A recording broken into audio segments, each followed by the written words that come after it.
तोहरे लचकदार कमर मार डाले, मैं ना तो हर जहर घोले। गली गली में चर्चा तोहार, दिलवा हमरा तो से बोले। तोहरे लचकदार कमर मार डाले, मैं ना तो हर जहर घोले। अंतदा तो हर जहर घोले।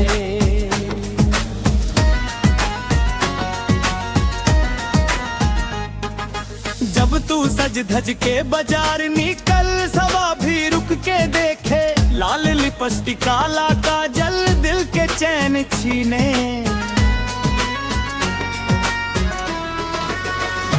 तोहार चाल में बिजली कड़के, जवानी बोले शोर। एक नजर जो पड़ गल हम पे, भुला गई नी सब होश।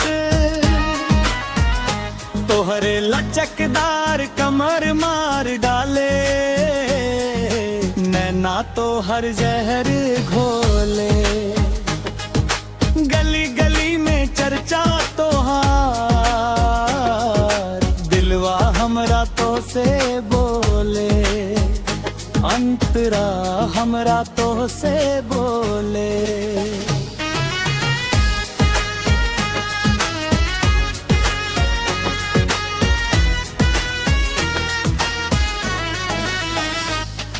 साड़ी में तू लगे कहरे, जींस में तू आफत।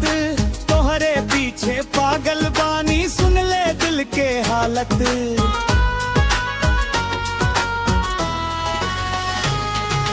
दिन हो चाहे काली रतिया, याद तोहार सतावे। फोन में फोटो देख देख के जीरा मोर लजावे। तोहार अदा कमाल बनी, तू दिल के सवाल। एक बार हाँ बोल दस, तू कर दीनी दुनिया बेहाल।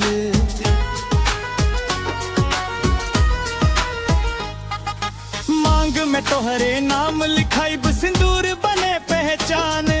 7 जन्म तक साथ निभाइब, तोहार बने।